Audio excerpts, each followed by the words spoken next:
라고 하십니다. 오늘은 제가 그 기초 통계 이해라는 제목으로 여러분들에게 통계에 있어서 좀 여러분들이 아셔야 할 그런 기본적인 개념에 대해서 좀 다루고자 합니다. 아마 본 강의를 들으시는 이제 뭐 여러 가지 이유가 있을 것 같은데 학위 논문을 작성하기로 하셔가지고 들어오신 분도 계실 것 같고 뭐 연구 쪽에 관심이 있으셔서 오시는 분도 있을 것 같아요. 혹은 뭐 논문 같은 것을 읽어보려고 하는데 이제 통계와 관련된 여러 가지 이야기가 잘 이해가 안 되시는 분들도 들어오신 걸로 알고 있습니다. 그래서 학위 논문 같은 거 이제 작성할 때 정량 연구를 하시는 분이라든지 혹은 정성 연구를 하더라도 그 통계 기법 몇 개를 활용해야 되는 경우에 여러분들이 꼭 좀 아셔야 될 것 같다. 아셨으면 알고 있을 경우에는 좀 큰 도움이 되겠다라고 싶은 그런 몇 가지 핵심적인 개념들을 위주로 해가지고 한 50분 정도에 걸쳐서 이야기를 해보려고 합니다. 예, 김수진 아버님 잘 들린다고 하셨고, 네, 반갑습니다. 그럼 강의를 한번 시작해 보도록 하겠습니다. 슬라이드 쇼로 가요. 정확히. 네. 슬라이드 쇼를 하시면 네. 화면이 안 나와서 그래요? 화살표로만 하시면 예, 그래서 통계라는 것을 왜 도대체 하느냐 여기서부터 한번 이야기를 보러 가보도록 하죠. 뭐 중간중간에 여러분 하시고 싶은 이야기 있으면은 채팅창 통해서 이야기를 해주세요. 제가 수시로 체크를 하고 좀 소통을 하면서 한번 강의를 진행해 보도록 하겠습니다. 그래서 통계라는 것은 전체 슬라이드에 나와 있는 것처럼 전체 모집단에 대한 조사를 할 수가 없는 경우가 대부분이기 때문에 그 표본 조사, 샘플을 통해서 전체 모집단을 이해하기 위해서 이제 통계라는 것을 하는데, 이 모집단이라는 게 무엇이냐? 그러면은 다음 슬라이드로 한번 보도록 하죠. 모집단은 그 population이라고 합니다. population을 해서 조사하고자 하는 전체 집단이 됩니다. 그러니까 여러분들이 어떤 그 연구를 한다고 했을 경우에 연구 제목을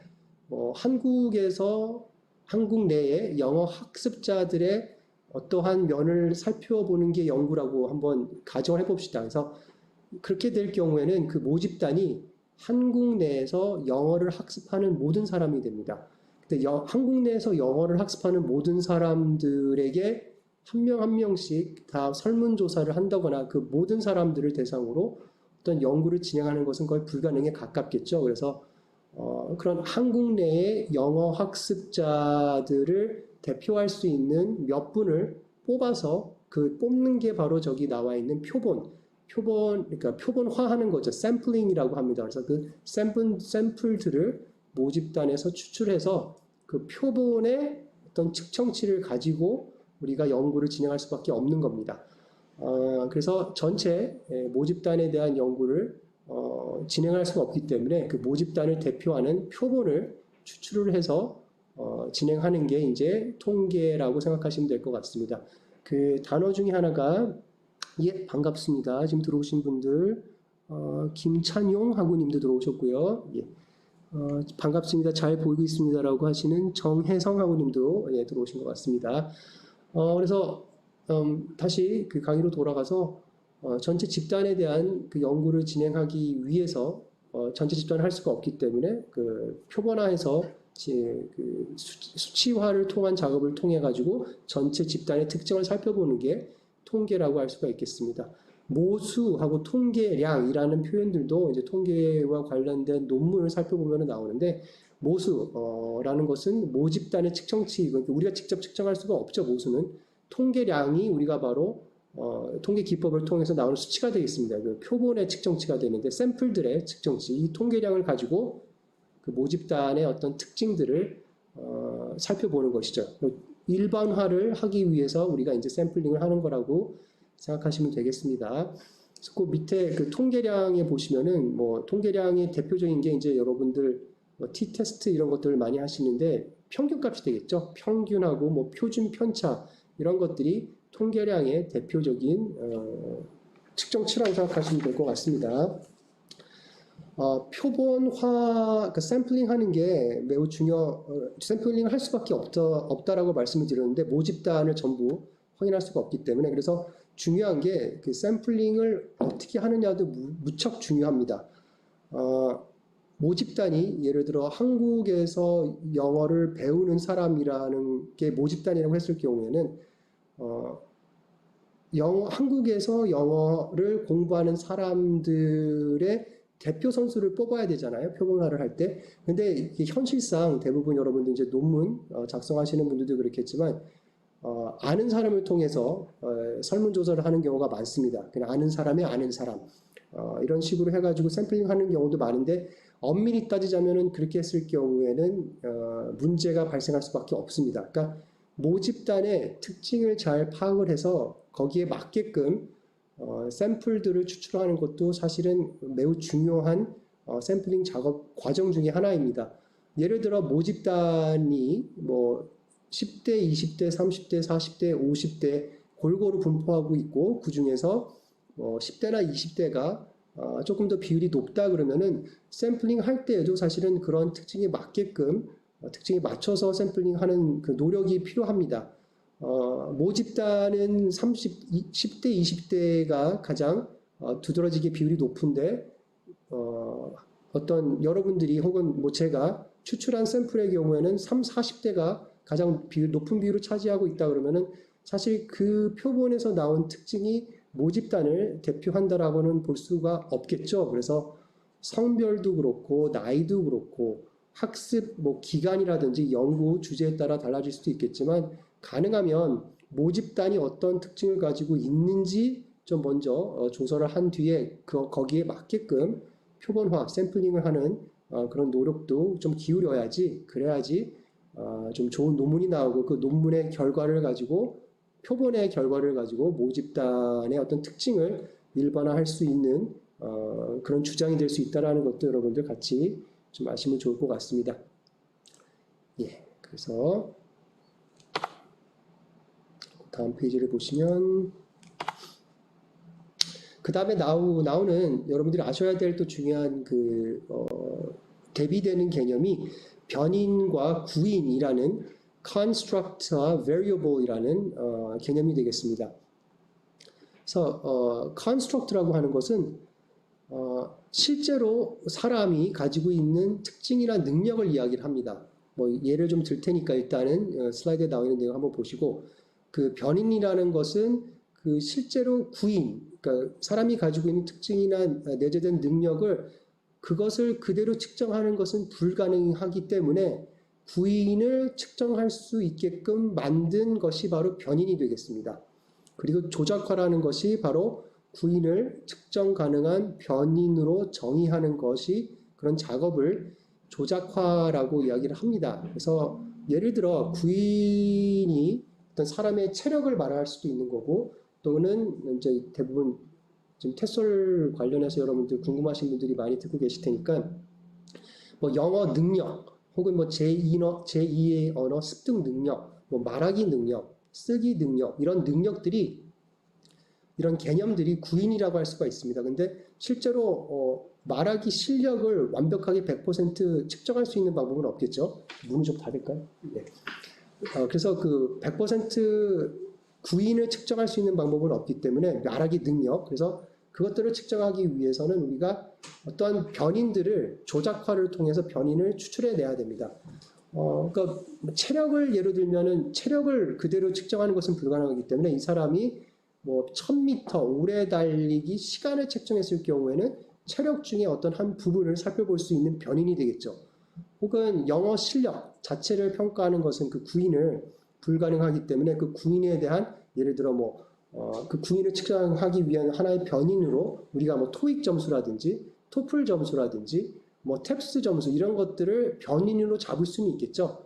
근데 하나 아셔야 될 게 이제 그런 변인을 추출을 했을 경우 구인을 100% 구현할 수는 없고 구인의 어떤 특정 부분들을 측정할 수밖에 없다라는 것은 같이 좀 염두에 두셔야 돼요. 그래서 뭐 학습 능력을 평가한다든지 영어 말하기 능력을 평가한다라고 이제 논문 제목 같은 것들을 보게 되는데 이제 그런 그건 다 구인들이죠. 학습 능력, 뭐 말하기 능력, 쓰기 능력은 구인들인데 이제 실제 논문에 보면은 그런 구인들을 확인하기 위해서 변인들을 등장을 시키죠. 그게 어떤 시험 점수가 될 가능성이 높은데 그런 시험 점수 같은 것은 그런 구인을 살펴보기 위한 변인들이라고 여러분들이 이해를 하시면 될 것 같습니다. 그리고 이런 조작화 과정을 거쳐서 구인을 변인으로 추출을 하게 되는데 변인을 통해서 구인을 살펴볼 수도 있지만 그 변인이 구인의 모든 특징들을 다 가지고 있는 변인을 추출하는 것은 사실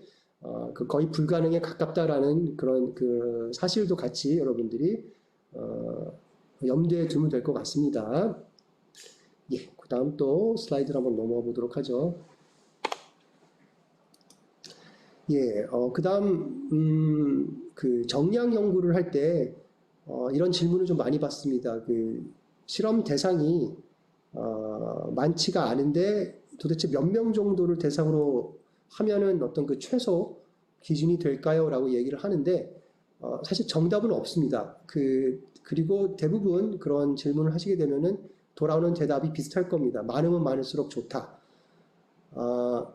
그 이유가 뭐 중심 극한 정리라는 그 개념이 있는데 통계에서 지금 여기 그림에서 보시는 것처럼 샘플이 10개일 경우 샘플이 뭐 50개, 100개, 1000개로 늘어감에 따라서 이건 뭐 지금 뭐 주제도 없고 어떤 샘플인지도 나와 있지 않기 때문에 다 이렇게 변한다라는 건 아니지만 일반적으로 뭐 사실 어떠한 경우에든 샘플들을 많이 모으면 모을수록 저렇게 1000개 샘플이 가지고 있는 모양의 저 bell-shaped curve라고 하는데 종 모양처럼 bell-shaped curve처럼 가운데에 많이 몰리고 그 다음에 양쪽으로 비교적 균등하게 퍼져 나가는 정규 분포의 그런 곡선을 그리게 됩니다.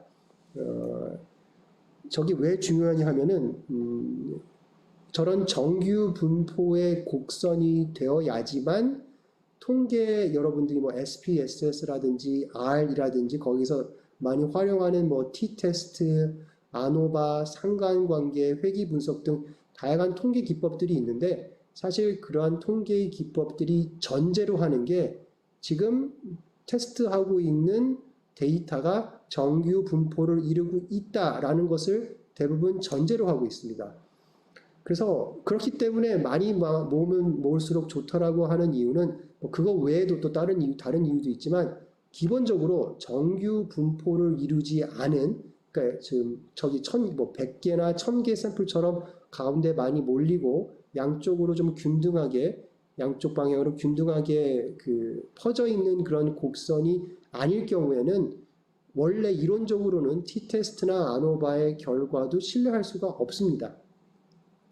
뭐 물론 요새는 저런 정기 분포가 아니다 하더라도 또 다른 어떤 통계 이론으로 결과값을 신뢰할 수 있게끔 해주는 그런 방식도 있는데, 근데 기본적으로는 정규 분포를 이룬 데이터를 가지고 실험하는 게 안전하고 그거에 대한 결과값이 훨씬 더 신뢰를 받습니다. 그래서 가능하면 이렇게 뭐 당연히 요새는 또 더더군다나 요새 코로나 사태로 인해서 대면 수업을 할 수가 없고 대면으로 뭐 만나서 실험을 할 수도 없는 상황이기 때문에 쉽지는 않은데 정량 연구가 어떤 논문의 한 부분이고 정량 연구가 이루어져야 되는 그런 경우라면은 샘플이 당연히 많으면 많을수록 좋습니다. 근데 그 샘플이라는 것은 아는 사람이 아니라 아까도 말씀드렸다시피 모집단의 어떤 특징을 가지고 있는 무작위로 그러니까 랜덤으로 추출된 그런 샘플이 많으면 많을수록 좋을 수밖에 없다라는 거. 그리고 그런 큰 이유 중에 하나가 그럴수록 많이 모을수록 정규 분포에 다가가게 되고 그런 정규 분포가 여러분들이 이제 기본적으로 통계를 활용할 때 쓰는 t-테스트, 아노바 이런 여러 가지 통계 기법의 전제가 된다라는 것을 여러분들이 이 시간을 통해서 꼭 좀 다시 한번 아셨으면 좋겠습니다.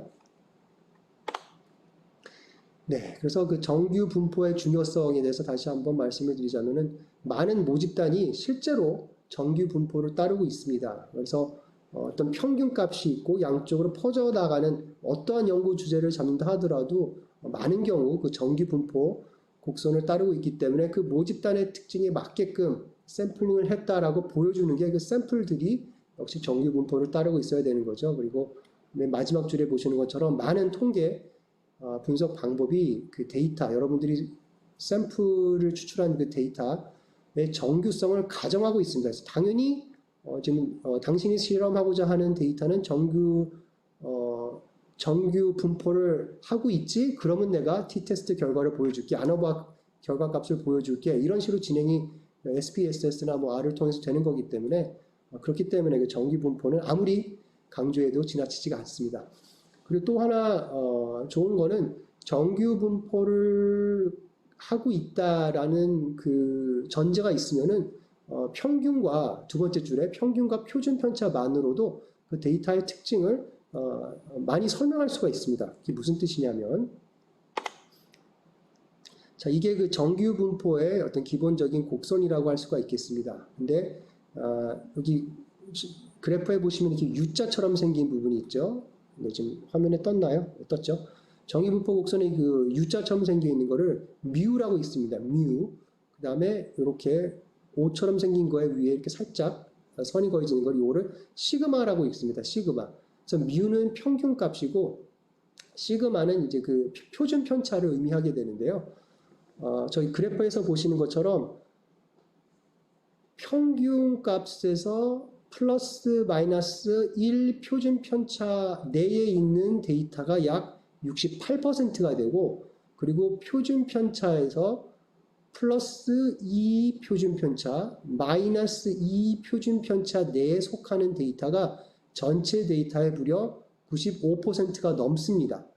그러니까 정규 분포를 어떤 특정 여러분들이 샘플링한 데이터가 정규 분포를 이룬다고 했을 경우에 그게 뭐 영어 점수라고 지정을 했을 때 그 영어 점수의 뭐 평균이 50점이고 표준 편차가 10점이라고 했으면은 여기 플러스 2 시그마가 되는 점이 70점이 되고 여기가 50점이라고 그랬으니까 이쪽 마이너스 2 시그마가 30점이 되겠죠. 그러니까 평균이 50점이고 표준 편차가 10인 정규 분포를 이루고 있는 여러분들이 샘플을 구했다 그러면은 30점에서 70점 사이에 여러분들이 모은 데이터 값의 95% 이상의 95.4%가 다 위치하고 있다라고 할 수가 있는 겁니다. 다시 말하면은 뭐 3까지 볼까요? 그래서 표준 편차에다가 3 표준 편차를 곱하는 값하고 그게 이제 이쪽 위 상단에 위치하게 되는 거고 그 평균에다가 마이너스 3 곱하기 표준 편차까지 하게 되면은 이 안에 99.7%의 데이터가 위치하게 됩니다. 다시 말해 정규 분포를 이루고 있는 시험 성적에서 평균 더하기, 그러니까 뮤죠. 평균 더하기 표준 편차 3을 곱한 그 값보다 더 높게 받으신 분은 무려 99.7%니까 0.3%가 남잖아요. 그 양쪽에 합쳐서 0.3%니까 오른쪽으로만 보면은 0.15%입니다. 그러니까 상위 본인이 평균 50점인 시험이고 평균이 50이고 표준 편차가 10인 시험에서 80점 이상을 맞았다라고 하는 것은 상위 0.15%에 속한다라고 할 수가 있겠습니다. 그렇기 때문에 이 정기 분포를 갖춘 그런 데이터를 구하게 되면 단지 평균과 표준 편차만으로도 아주 쉽게 다양하게 설명이 가능하다라는 얘기죠. 근데 사실 그것도 중요하지만은 그보다 더 중요한 것은 저런 벨 모양의 벨 shaped curve라고 하는데 저런 정규 분포 모양의 갖춘 데이터를 가져야지만 이제 뒤에서 설명할 t-테스트라든지 아노바 등의 그런 통계 기법을 돌릴 수 있는 기본 조건을 갖추게 된 겁니다. 그래서 이 정규 분포가 그만큼 중요하다는 사실을 다시 한번 강조드리겠습니다. 네, 그 다음으로 넘어가서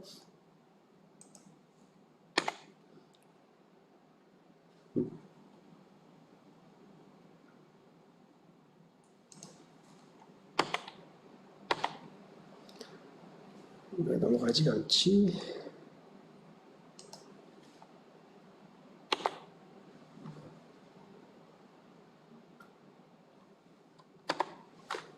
네, 컴퓨터가 잠깐 지금 먹통이 되는 바람에 지금 다음 슬라이드로 안 넘어가는데 잠시 좀 확인 좀 해볼게요. 축소판 음? 그림을 하시고 어떤 그림? 이쪽 왼쪽 네. 중간쯤에 좀 아래로 내려가시면 축소판 그림이 있습니다.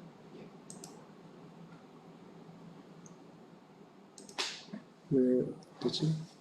이렇게 되면은 여기 화면에서도 지금 이게 다 보이는 거죠? 왼쪽도. 이쪽으로 다시 네, 다시 또 넘겨야 되겠네. 클릭을 하신 그 화면 그 화살표에서 살짝만 왼쪽으로 가면 안 돼요.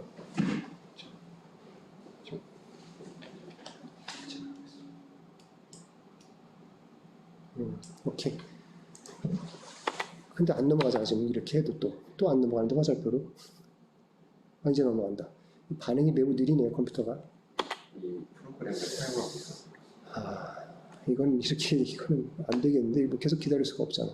그러면 그렇게 하시고 나서 그냥 하시면 돼요.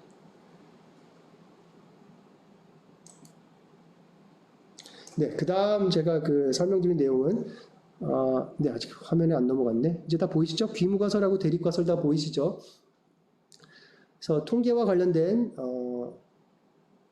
어떤 논문이라든지 여러분이 통계를 작성하게 되면은 이 귀무가설, 대립가설이라는, 뭐 쉽습니다. 이 개념들을 좀 알고 계셔야 됩니다. 그래서 귀무가설은 영어로는 null hypothesis라고 이야기를 하는데, 기존에 알고 있는 사실을 일반적으로 얘기를 합니다. 항상 그런 건 아니지만 보통 귀무가설이라고 하면은 여러분들이 보통 어떠한 뭐 교수법을 적용했을 때 차이가 나는 걸 보고 싶으시잖아요. 근데 그 차이가 없다라고 전제하는 것이 귀무가설입니다. 그러니까 그룹 A하고 그룹 B 간에는 차이가 없다라고 하는 게 이제 귀무가설이고, 반대로 alternative hypothesis, 대립가설이라고 하는데 이게 보통 차이가 있다, 효과가 있다라고 잡는 가설이 대립가설이 되겠습니다.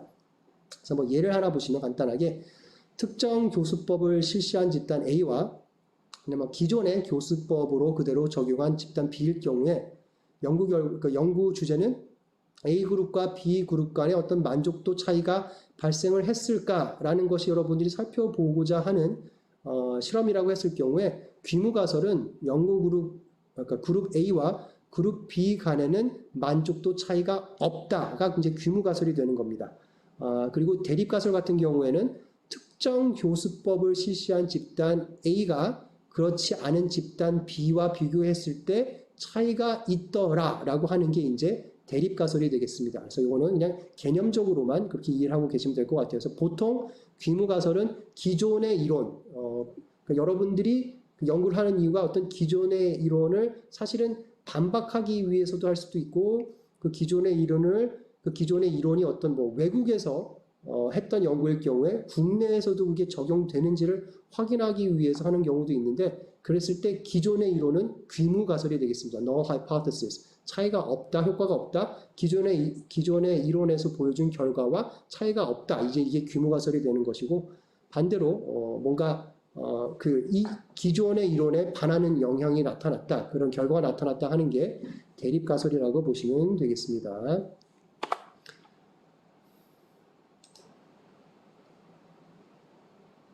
네, 또 하나 이제 여러분들이 꼭 아셔야 되는 개념 중에 하나가, 네, 컴퓨터에서는 조금 그 화면 넘어가는 속도가 좀 다릅니다. 네, 오케이. 유의 확률이라는 개념이 되겠습니다. 그러니까 P값이죠, P값. 소문자 P값이라고 여러분들 뭐 0.05가 기준이 돼서 0.05보다 큰지 0.05보다 작은지 이런 거 아마 통계를 많이 해보지 않으신 분들도 한번 보셨을 것 같아요. 그래서 유의 확률, 유의 수준이라는 게 있는데, 그 자세한 개념은 오늘 다루기는 조금 부족할 것 같고, 그러니까 보통 유의 수준을 0.05로 잡고 실험을 하는 경우가 많습니다. 그래서 0.05보다 P값이 작게 나왔을 경우에는 귀무가설, 그러니까 아까 말했던 귀무가설은 보통 차이가 없다라는 것을 귀무가설로 잡는다고 했잖아요. 그래서 P값이 0.05보다 작을 경우에는 그런 귀무가설을 기각하게 됩니다. 기각한다라는 것은 귀무가설이 틀렸다라고 이야기를 한다라는 그런 의미가 되겠습니다. 다시 말해서 P값이 0.05보다 작으면 효과가 없다라는 차이가 없다라는 귀무가설이 기각되게 되는 것이니까 효과가 있다라고 이야기를 할 수가 있게 되는 겁니다. 반대로 유의 수준 0.05로 해서 유의 확률이 0.05보다 더 크게 나왔다. 다시 말해서 P값이 0.1, 0.3, 0.5, 0.09 이런 식으로 0.05보다 크게 나왔다고 할 경우에는 귀무가설을 기각할 수가 없습니다. 그 뜻은 귀무가설을 그대로 받아들여야 된다는 뜻이 되겠죠. 그러면 귀무가설은 일반적으로 뭐라 그랬죠? A그룹과 B그룹 간의 차이가 없다. 그러니까 차이가 없다라는 것을 기각할 수가 없으니까 교수법이 어떤 효과가 없었다라는 이야기가 되겠죠. 그래서 그런 면에 있어서 그 P값이 중요한데 그 유의 확률 A 집단과 첫 번째 슬라이드에 있는 내용을 보시면 A 집단과 B 집단 간 평균의 차이가 있을 경우 중요한 것은 이런 차이가 우연인지 아닌지 분간하는 것.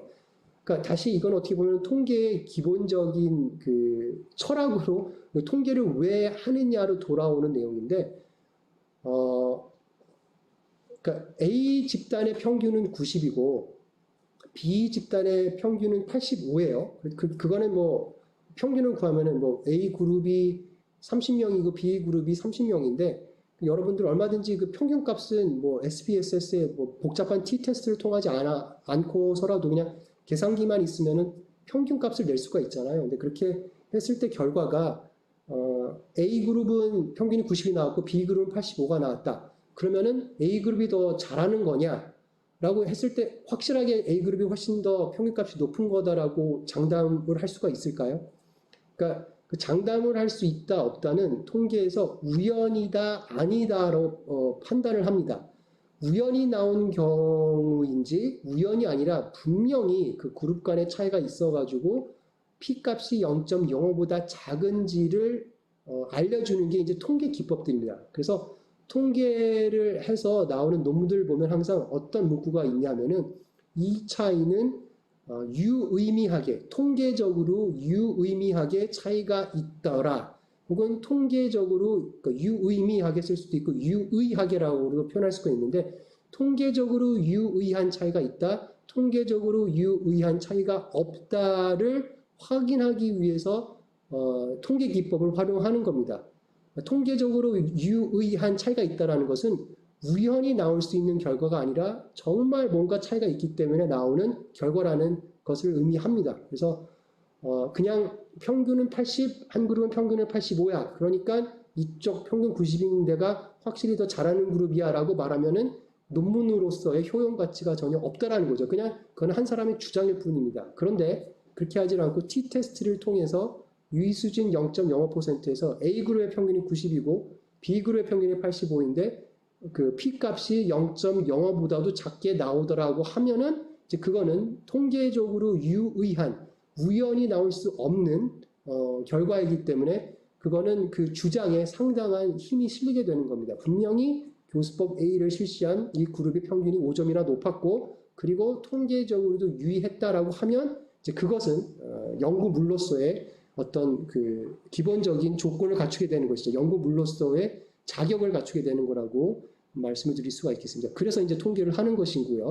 우연히 나온 결과가 아니라 정말로 차이가 있어서 통계적으로 유의한 차이가 있는지 없는지를 확인하기 위해서 이런 통계 기법들을 활용하는 것이라고 생각하시면 될 것 같습니다. 그래서 뭐 유의 수준을 0.05 혹은 0.01로 설정했을 경우 그 이하의 유의 확률이 나오면 우연히 나온 결과가 아닌 통계적으로 유의한 결과라는 의미. 그래서 그렇게 해야 그러니까 정량 연구인데 저런 그 유의 수준을 제시하지 않고 그냥 주장하는 것은 아무 의미가 없다라는 거고 통계 수치 그 유의 확률, 유의 수준 그러니까 여러분들이 보통 사회학 쪽에서는 0.05가 유의 수준이 되는데 자연 계통에서는 0.01로 하는 경우도 많습니다. 근데 어쨌든 유의 수준을 0.05로 하고 특정 통계 기법을 통해서 유의 확률이 0.05보다 작았을 경우에는 그 귀무가설을 기각할 수 있고 자신 있게 기각할 수 있다라는 거, 통계적으로 유의한 차이가 나기 때문에 확실하게 주장할 수 있다라는 그러한 것 때문에 이제 통계를 활용한다고 생각하시면 될 것 같습니다.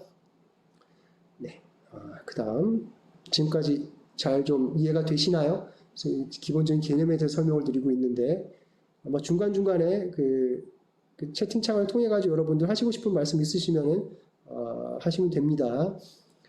그다음 그 척도의 분류로 또 한번 넘어가 보도록 하겠습니다. 네, 척도라는 것은 데이터의 어떤 특징을 이야기를 합니다. 그래서 사실 논문 같은 것을 논문을 작성하시기 전에 어떤 식의 데이터를 어떤 종류의 데이터를 어떻게 모아서 어떤 변수를 가지고 연구를 할지 사실 처음부터 다 좀 설계가 되어 있어야 합니다.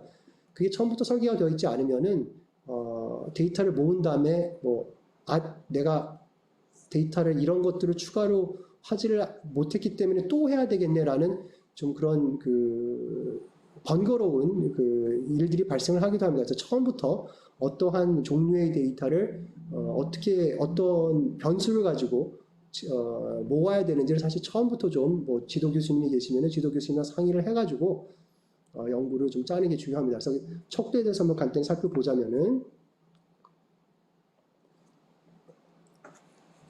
화면에 보시는 것처럼 데이터 이제 종류가 되겠죠. 명목 척도라는 게 있고 서열 척도, 등간 척도, 비율 척도 등이 있습니다. 그래서 명목 척도라는 것은 사실 숫자가 별로 의미가 없습니다. 그러니까 어떤 대상을 그룹화 시키는데 사용되는 척도가 이제 명목 척도가 되어 있습니다. 그래서 그 데이터를 남자와 여자로 구분하고 싶다. 혹은 뭐 지역별로 서울과 부산, 뭐 대전, 대구 이런 식으로 어떤 그 대상들을 그룹화하기 위한 척도가 이제 명목 척도가 되겠습니다. 그래서 남자를 1번으로 어쨌든 이거를 뭐 SPSS나 엑셀이나 뭐 R 같은 프로그램 사용하기 위해서는 숫자로 그룹화를 시켜야 되니까 남자한테는 뭐 1번을 부여하고 뭐 혹은 여자한테는 뭐 1번을 부여하고 남자한테는 2번 이런 식으로 번호로 분류를 하게 되는데 저 번호 자체가 의미가 없습니다. 그러니까 숫자를 바꿔도 되고 남자는 뭐 3번, 여자는 2번을 줘도 되고 이런 식으로 하기 때문에 숫자에 별로 의미가 없고 단지 뭐 의미라고 하면은 그냥 그룹화 시키는데 그러니까 다른 숫자를 썼다라는 정도만 되는 것이지 명목 척도에서의 숫자는 의미가 없다라는 거, 그냥 그룹화를 하기 위한 숫자라는 거라는 것을 아시면 되겠고, 서열 척도는 이제 그 순위가 되겠죠. 그래서 등수, 뭐 철수, 영희 이런 학생들이 한 30명 있는데 1등부터 30등까지 철수한테는 1, 뭐 영희한테는 2, 뭐 지은이한테는 3 이런 식으로 등수를 부여를 했다 그러면은 이제 그게 서열 척도가 되는 거고, 저 등수의 숫자는 당연히 의미가 있는 것이죠. 그래서 그 숫자가 바뀌게 되면은 데이터 자체가 섞이는 것이기 때문에 숫자의 의미가 있고 순위가 있는 그런 척도를 서열 척도라고 할 수가 있겠습니다. 또는 리커트 척도, 그러니까 그 설문조사할 때 매우 안 좋음, 보통, 좋음, 매우 좋음 이런 식으로 뭐 0, 1, 2, 3, 4 혹은 뭐 마이너스 3, 마이너스 1, 0, 1, 3 이런 식으로 숫자 어떤 척도를 여러분들이 정해서 설문조사를 할 경우에도 그게 이제 서열 척도라고 볼 수가 있겠죠. 리커트 척도도 이제 서열 척도에 포함이 되겠습니다. 그리고 이제 가장 많이 사용하는 뭐 온도라고 지금 해놨는데 이제 점수가 이제 대표적인 등간 척도가 되겠죠. 시험 점수 같은 것들. 그러니까 순서뿐만 아니라 크기의 정도도 구분이 가능한 게 등간 척도가 되겠습니다. 그러니까 다시 말해서 토익 점수 뭐 900점, 토익 점수 800점 그러면은 900점이 1등이고 800점이 2등이지 않겠습니까? 저 화면이 이렇게 보는데. 오케이. 그래서 그 900점, 800점은 서열도 있죠. 900점이 당연히 800점보다 서열이 앞선 거고, 근데 1등, 2등의 차이가 100점이라는 그 상대적으로 얼마나 그 점수 간의 차이가 나는지도 그 서열 간의 차이가 나는지도 알 수 있는 게 등간 척도라고 이해를 하시면 될 것 같습니다. 그래서 크기뿐만 아니라 그러니까 순서뿐만 아니라 상대적인 크기까지도 표시되는 게 이제 등간 척도가 되겠습니다. 비율 척도는 절대 0이 포함되는 건데 사실 사회학에서는 거의 다루질 않습니다. 그래서 뭐 그 몸무게 같은 경우 그러니까 시험 성적이 등간 척도 예를 들어서 시험 성적이 0이라 그래가지고 그 사람의 영어를 완전히 그러니까 영어는 무지 않습니까? 완전히 없는 상태인데 영어 실력이 완전히 없는 건 아니지 않습니까? 뭐 운이 안 좋았다든지 찍은 게 다 틀렸다든지 해가지고 0이 나올 수 있어도 완전히 그 사람의 뭐 영어 그 능력 자체가 0이라고 할 수가 없기 때문에 그걸 등간 척도라고 하는 거고, 비율 척도는 자연과학 쪽에서 키라든지 몸무게라든지 사실 저 온도 같은 경우에도 절대 0도라는 게 있긴 있습니다. 그래서 그런 어떤 0이 정말 하나도 존재하지 않는 존재하지 않는 그런 0을 의미할 때는 그걸 비율 척도라고 하는데 사실은 그 사회학 쪽에서는 거의 다루지 않는 척도이기 때문에 여러분들 같은 경우에는 그 명목, 서열, 등간 척도만 아시면 충분할 것 같습니다. 네, 그다음 변수의 종류로 가게 되면 이제 연구를 하게 되면은 당연히 저런 척도를 가지고 변수를 뽑아내게 되는데 변수라는 것은 여기 그냥 바로 보시면은 조절 변수 밑에 지금 학업 성취도에 따라 교수 전략이 비판적 사고력에 미치는 효과 뭐 이런 논문들 어떤 제목을 정할 거예요. 근데 이렇게 논문을 정했을 때 지금 보시면은 기본적으로 교수 전략이 비판적 사고력에 미치는 효과잖아요. 그러니까 영향을 받는 게 비판적 사고력이고 영향을 주는 게 교수 전략입니다. 그랬을 때 영향을 주는 이 교수 전략이 독립 변수가 됩니다. 그리고 영향을 받는 우리가 결과적으로 어떠한 그 변인이 어떻게 변하는지 영향을 받는 그 변인이 가장 어떻게 보면 중요한데 그 비판적 사고력이 영향을 받는 거고 그게 여기 변수의 종류 중에서는 종속 변수가 되게 됩니다. 그래서 보통 일반적으로 논문을 정량 연구를 하게 되면 독립 변수가 종속 변수에게 미치는 영향을 살펴보는 겁니다. 혹은 반대로 말하자면은 종속 변수가 여러 개의 독립 변수로부터 어떻게 영향을 받는지를 살펴보는 게 뭐 일반적인 정량 연구라고 보시면 될 것 같습니다. 그래서 이 밑에 보시는 것처럼 일반적으로 복수의 독립 변수에 대한 단일 종속 변수의 형태로 모델이 구성이 되게 되어 있습니다. 그래서 A라는 요인, B라는 요인, C라는 요인이 결과적으로 D라는 종속 변수에게 얼만큼의 영향을 주는지를 살펴보는 게 이제 대부분의 논문이 되겠죠. 근데 이제 거기에 살짝 가미되는 게 이 조절 변수라는 변수인데 이 조절 변수는 거기 슬라이드에 보시는 것처럼 특별한 형태의 독립 변수로 종속 변수와 독립 변수 간 효과 차이를 가져다 주는 그런 변수가 되겠습니다. 그래서 아까 읽었던 뭐 학업 성취도에 따라 교수 전략이 비판적 사고력에 미치는 효과라고 얘기를 했다 그러면은 학업 성취도가 조절 변수가 되겠습니다. 그러니까 교수 전략이 사고력에 영향을 미치는데 학업 성취도에 따라서 교수 전략이 사고력에 미치는 효과가 좀 변하는 겁니다. 그래서 그것도 독립 변수긴 하죠. 근데 독립 변수인데 교수 전략과 동등하게 위치하는 독립 변수는 아니고 교수 전략이 사고력에 영향을 미치는데 그 교수 전략에 영향을 줘서 조금씩 종속 변수에게 주는 영향을 다르게 해주는 조절 변수가 이제 학업 성취도가 되는 그런 모델이라고 보시면 될 것 같습니다. 그래서 보통은 독립 변수, 종속 변수가 존재하고 논문에 따라 조절 변수도 이제 들어가는 경우도 있겠죠. 통제 변수라고 하는 것은 우리가 저 논문 보도록 할까요? 제목만 학업 성취도에 따라 교수 전략이 비판적 사고력에 미치는 효과인데, 그러니까 두 그룹을 만약에 정해가지고 A 그룹에는 어떤 기존의 교수 전략을 그대로 적용을 해서 학습을 시키고 B라는 그룹에게는 우리가 새로 실험하고자 하는 그런 교수 전략을 통해서 실험했다라고 칩시다. 그랬는데 우리가 새롭게 고안한 그런 교수 전략이 비판적 사고력에 영향을 긍정적으로 미쳤어요. 그렇게 결과가 나왔는데 이런 식으로 반박을 할 수가 있습니다. 그 논문을 읽어본 평가위원이 근데 당신이 교수 전략을 다르게 해서 B그룹에 비판적 사고력이 좋다라고도 할 수가 있겠지만 그 교수 전략뿐만 아니라 B그룹에 있는 학생들은 내가 확인해 보니까 집에 가서 공부를 A그룹보다 3시간이나 더 했다더라. 이렇게 하면은 또 저희가 반박을 할 수가 없잖아요. 그렇죠? 그러니까 교수 전략 때문에 비판적 사고력이 좋아진 것인지 아니면 따로 그 B그룹의 학생들이 또 다른 뭐 형태의 학습을 추가적으로 했기 때문에 비판적 사고력이 좋아졌는지는 알 수가 없지 않겠습니까? 그래서 그럴 때 저 교수 전략이 비판적 사고력에 미치는 효과를 여러분들이 확인하고 싶다 그랬을 때 통제해야 되는 게 무엇인지를 잘 생각해 봐야 됩니다. 지금 제가 예를 든 경우라면은 추가적으로 학습을 그러니까 A그룹하고 B그룹이 차이나게 추가적으로 학습을 하지 못하게 통제를 해야 되겠죠. 그렇죠? 이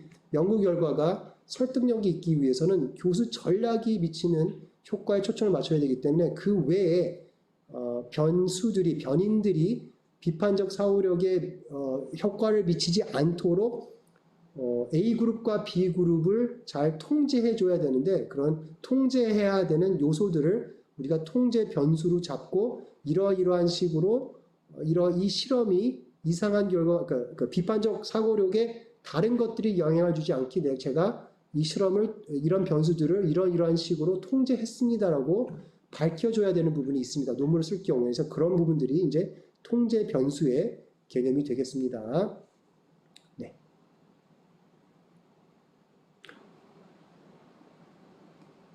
그래서 변수의 종류에 따라서 이제 다시 화면 넘어갔죠. 가설에 따른 검정 방법을 보면은 이런 여러 가지 이제 그 주제들을 가지고 여러분들이 테스트를 하게 될 텐데 테스트 중에 대표적인 테스트가 이제 뭐 T-테스트, 아노바, 상관 분석, 회귀 분석입니다. 이제 이런 통계 기법과 관련된 이야기를 여러분 이제 논문을 살펴보면 많이 등장을 할 텐데 T-테스트는 무엇을 살펴보는 것이냐? H0가 귀무가설이고 H1이 대립가설이 됩니다. 그래서 T-테스트는 집단 간 차이가 없다 혹은 두 집단 간 차이가 있다 이거 없다는 오타예요. 그래서 H1의 경우에는 두 집단 간 차이가 있다가 되겠습니다. 수정을 바로 안 되나 여기서? 네. 그래서 두 집단 간 차이가 없다가 귀무가설이고 차이가 있다가 대립가설이 되는데 두 집단 간 차이가 있는지 없는지를 확인해 보는 게 이제 T-테스트라고 보시면 되겠습니다. 아노바 같은 경우에는 없애주세요. 네, 됐습니다. 네, 제가 할게요. 그 다음에 아노바 같은 경우에는 T-테스트랑 사실은 똑같습니다. 그래서 원래는 T-테스트가 아노바에 포함이 됩니다. 근데 이제 아노바가 조금 복잡하기 때문에 집단이 두 개라면은 그냥 T-테스트로 확인을 할 수가 있습니다. 훨씬 더 쉬운 통계 기법을 할 수가 있기 때문에 이제 구분을 하는 것이지 원래는 아노바로 다 할 수가 있습니다. 근데 집단이 세 개가 이상일 경우에는 이제 아노바라는 통계 기법을 활용하는데 이 집단들 간의 어떤 평균 차이가 없다가 귀무가설이 되는 것이고 적어도 한 개 이상의 집단은 다른 두 개의 집단과 평균에서 통계적으로 유의한 차이가 있다가 이제 대립가설이 되는 거가 되겠습니다. 그래서 T-테스트하고 아노바는 그룹 간의 평균 차이가 통계적으로 유의한 평균 차이가 있다 없다를 구분해 주는 게 T-테스트하고 아노바라고 생각하시면 되는 거고 그리고 상관 분석은 두 집단이라고 할 수도 있고 두 변수라고 할 수가 있겠죠. 두 변수 간에 상관이 있다 없다를 밝히는 게 이제 그 상관 분석이 되겠습니다. 그래서 뭐 몸무게하고 키 간에 상관이 있느냐 없느냐 뭐 이런 것들을 살펴보는 게 상관 분석이 되겠습니다. 뭐 영어 듣기 실력과 영어 말하기 실력 간에는 상관이 있느냐 없느냐 이런 것들을 이제 테스트해 볼 수가 있겠죠. 그래서 귀무가설은 상관이 없다고 P값이 0.05보다 작게 나왔을 경우에는 귀무가설을 기각할 수 있으니까 H1 대립가설을 받아들이게 되는 거죠. 채택하게 되는 거죠. 서로 상관이 있다라고 나오게 되겠습니다. 회귀분석은 이거보다 조금 더 나아가서 상관이 있는 두 변인들이 얼마나 독립변수가 종속변수한테 영향을 미치는지를 확인해 보는 게 이제 회귀분석이 되겠습니다. 뭐 자세한 사항은 여기서는 좀 다루긴 무리니까. 그러니까 회귀분석은 그러니까 예를 들어 몸무게하고 키를 예를 든자 그러면은 상관분석은 그냥 몸무게가 늘어나면 늘어날수록 키도 보통 더 크더라 정도에 머무르는 거고 회귀분석은 그보다 한 단계 더 나가서 몸무게가 예를 들어 55kg이면은 대체적으로 키는 몇 cm이다 이것까지 나가는 게 이제 회귀분석입니다. 그래서 혹은 반대로 키가 165이면은 몸무게는 대충 뭐 몇 킬로그램이다라고 맞출 수 있는 게 회귀분석이라고 생각하시면 될 것 같아요. 네, 종류가 저런 식으로 있다라는 거.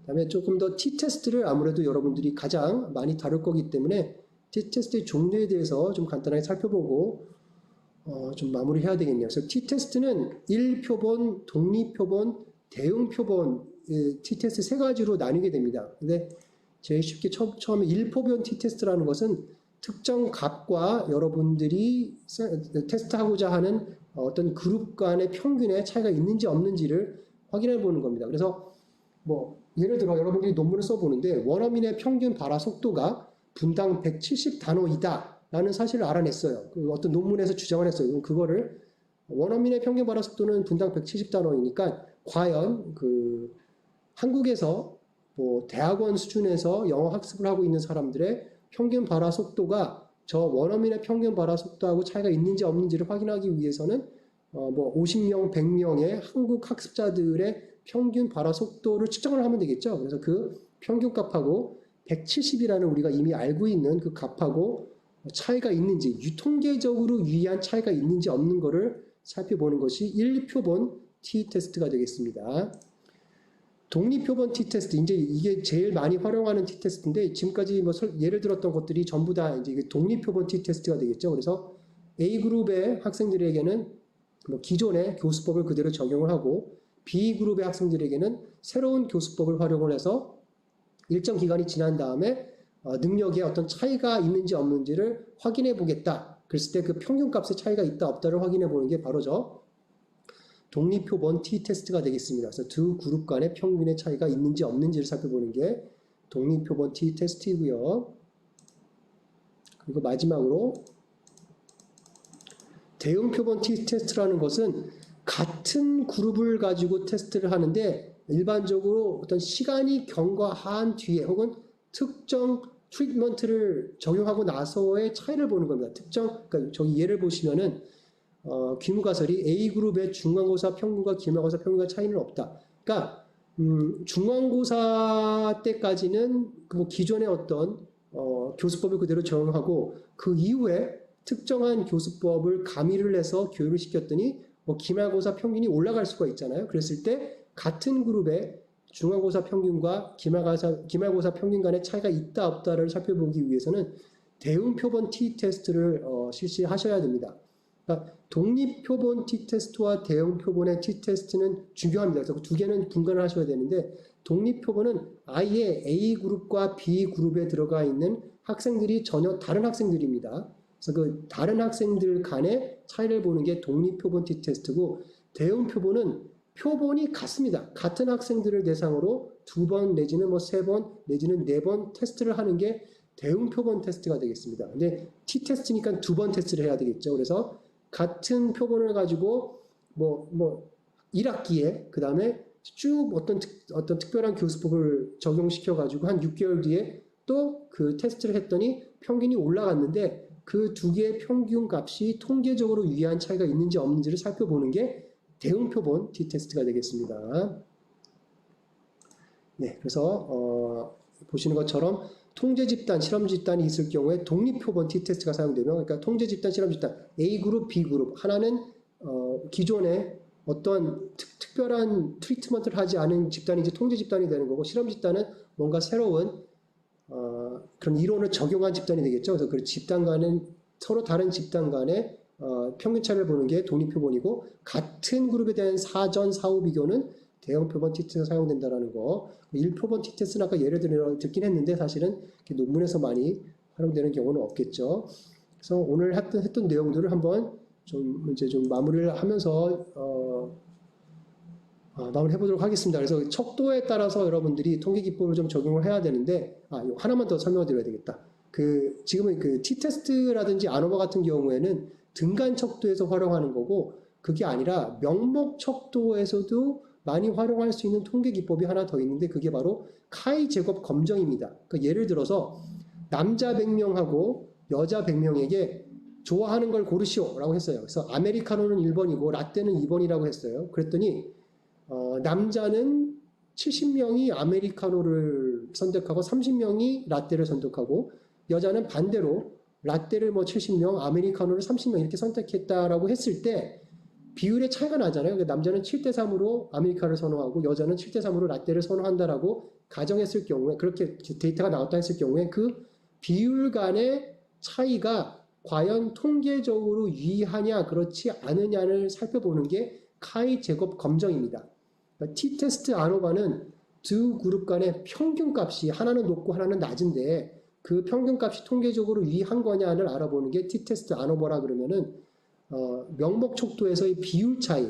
그러니까 어떤 특정 그룹에서는 A라는 거를 더 선호하고 다른 그룹에서는 B라는 걸 더 선호했는데 그 비율 차이가 과연 통계적으로 유의한 차이냐 그거를 확인해 보는 게 저희 좀 적어놓은 카이 제곱 검정이 되겠습니다. 그래서 그 카이 제곱 검정을 통해서 분명 남자하고 여자하고 선호하는 대상이 통계적으로 유의하게 다르다라고 이제 결론을 내릴 수가 있게 되는 것이죠. 그래서 저런 명목 척도에도 활용할 수 있는 통계 기법이 있다라는 거, 그리고 등간 척도 같은 경우에는 정말 다양한 통계 기법들을 적용할 수 있다라는 것들을 아시면 될 것 같고, 그리고 이러한 등간 척도에서의 다양한 통계 기법이 적용되기 위해서는 아까도 말씀드렸지만 모집단의 특징에 맞게끔 샘플링을 해야 되고 그 샘플들을 가능하면 많이 모으셔가지고 그 샘플들의 분포가 정규 분포를 이루게 해야 된다는 것. 이것까지 여러분들이 오늘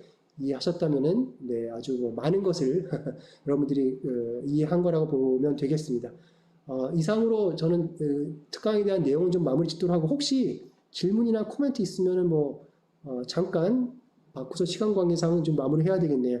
혹시 뭐 질문이라든지 이야기할 내용 있으시면은 잠깐 한번 채팅창을 한번 보도록 할까요?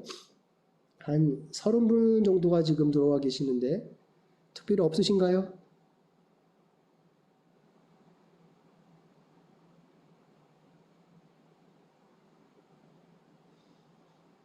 네, 특별하게 지금 뭐 질문사항은 없는 걸로 보여서 여러분들 그러면은 궁금한 사항이 있거나 그러면은 지금 이번 2학기에는 테스올 대학원에서 연구 방법론을 제가 지금 운영 중에 있습니다. 그래서 관련 게시판 통해 어렵지만 큰 틀이 이어지는 좋은 강의. 네, 고맙습니다. 이영하우님.